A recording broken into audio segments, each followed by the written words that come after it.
அஸ்ஸலாமு அலைக்கும். Welcome to Haya's recipe. நீங்கள் எல்லோரும் நல்லா இருப்பீங்கன்னு நம்புகிறேன். நானும் நல்லா இருக்கேன், அல்ஹம்துலில்லாஹ்.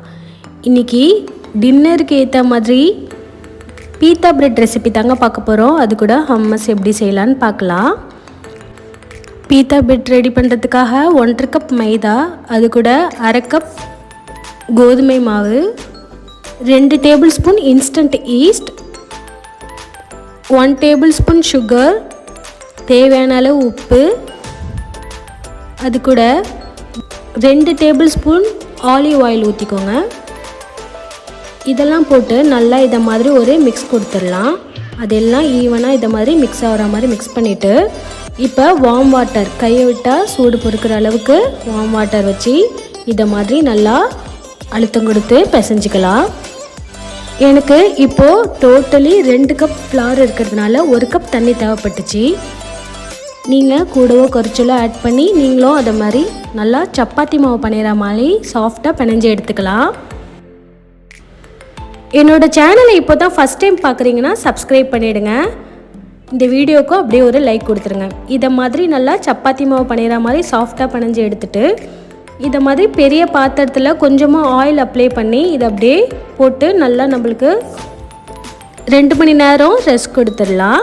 கண்டிப்பாக இது 2 மணி நேரம் இருக்கணும். இப்போ ஹம்மஸ் ரெடி பண்ணுறதுக்காக வேக வச்ச chana, white chana 1 cup add பண்ணியிருக்கேன். அது கூட 5 பல்லு பூண்டு, 1 டேபிள் ஸ்பூன் வறுத்த வெள்ளை எள்ளு ஆட் பண்ணிக்கலாம். அது கூட தேவையான அளவு உப்பு, பாதி லெமனை இதை மாதிரி பிழிஞ்சு விட்டு, நம்ம ஹம்மஸ் ரெடி பண்ணுறதுக்காக நார்மல் வாட்டர் ஊற்றாமல் இதை மாதிரி ஐஸ் வாட்டர் இருந்தால் நீங்கள் ஊற்றிக்கோங்க.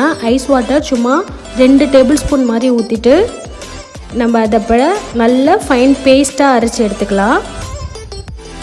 இதை மாதிரி நல்லா ஃபைன் பேஸ்ட்டாக அரைச்சி எடுத்துக்கோங்க.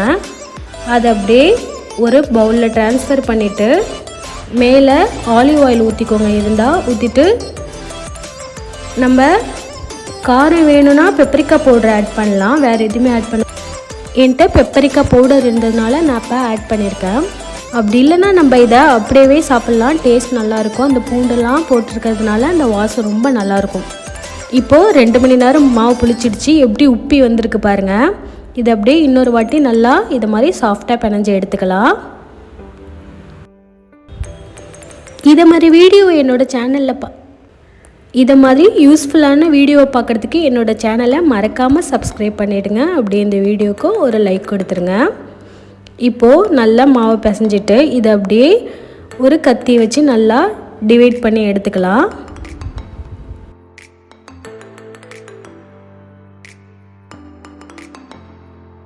இதை மாதிரி கத்தி வச்சு ஈக்குவலாக கட் பண்ணி எடுத்ததுக்கப்புறமா இதை மாதிரி நல்லா பால் மாதிரி உருட்டி எடுத்துக்கோங்க. சப்பாத்திக்கு உருட்டுற மாதிரி நல்லா உருட்டி எடுத்துக்கோங்க. இப்போது 2 கப் மாவுக்கு எனக்கு 8 பீத்தா பிரெட் கிடச்சிருக்கு. இதை அப்படியே நம்ம சப்பாத்தி உருட்டுற மாதிரி நல்லா உருட்டி எடுத்துக்கலாம். உங்களுக்கு ரொம்ப மெலிசாக வேணும்னா நல்லா தின்னாக உருட்டிக்கோங்க. கொஞ்சம் மொத்தமாக தான் நான் உருட்டியிருக்கேன். எனக்கு இப்படி இருந்தால் தான் பிடிக்கும். சாஃப்டாக நல்லா ப்ரெட்டு மாதிரி இருக்கும். அதனால் நான் இந்த சைஸ்க்கு உருட்டியிருக்கேன். இதே மாதிரியே எல்லா மாவையும் நல்லா திரட்டி எடுத்துக்கலாம். இப்போது எல்லா மாவையும் திரட்டி எடுத்தாச்சு. நம்ம இப்போ எப்படி ஸ்டவ்வில் பீத்தா பிரெட் சுட்டு எடுக்கலான்னு பார்க்கலாம். இப்போது ஸ்டவ்வில் ஒரு பேன் வச்சு அது ஹீட் ஆனதுக்கப்புறமா நம்ம ரெடி பண்ணி வச்சுருந்த பீத்தா பிரெட்டை ஒன்றா போட்டு எடுத்துக்கலாம். இப்படி லோலேருந்து ஹை ஃப்ளேம் நீங்கள் ஃப்ளேமை மாற்றி வச்சுக்கோங்க. அப்போ தான் நம்மளுக்கு பீத்தா பிரெட் பர்ஃபெக்டாக கிடைக்கும். ரொம்ப ஹை ஃப்ளேம்லேயே வச்சு சுட்டு எடுத்தாலும் நம்மளுக்கு தீஞ்சா மாதிரி கிடைக்கும். நல்லா ப்ளஃபியாக உப்பி வராது.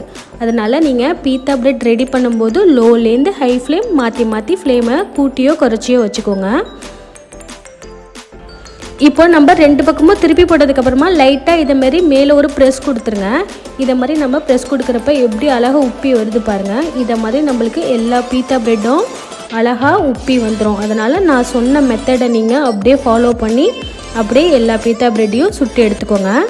உங்களுக்கு எதுவுமே ஃபெயிலியர் ஆகாமல் எல்லா பீத்தா பிரெட்டும் இதை மாதிரி அழகாக உப்பி வந்துடும். நீங்கள் பீத்தா பிரெட் டின்னருக்கு செஞ்சு சாப்பிடும்போது ரொம்ப ஃபில்லிங்காகவும் அதே சமயம் நல்லா டேஸ்டியாகவும் இருக்கும். கண்டிப்பாக ட்ரை பண்ணி பாருங்கள். எனக்கு ஹம்மஸ் கூட வச்சு சாப்பிட்றதுக்கு ரொம்ப பிடிக்கும். அதனால் நான் இன்றைக்கி ஹம்மஸ் மேக் பண்ணியிருந்தேன். பாருங்கள் எவ்வளோ சாஃப்டாக வந்திருக்கு பாருங்கள். கண்டிப்பாக ட்ரை பண்ணி பார்த்துட்டு எப்படி இருக்குன்னு கமெண்டில் சொல்லுங்கள். இந்த ரெசிபி பிடிச்சிருந்துச்சின்னா மறக்காமல் என்னோடய சேனலை சப்ஸ்கிரைப் பண்ணுங்கள். இதை மாதிரி நெக்ஸ்ட் ஒரு இன்ட்ரெஸ்டிங்கான ரெசிபியில் நம்ம மீட் பண்ணலாம். இந்த வீடியோவை லாஸ்ட் வரைக்கும் பார்த்ததுக்கு தேங்க்யூ.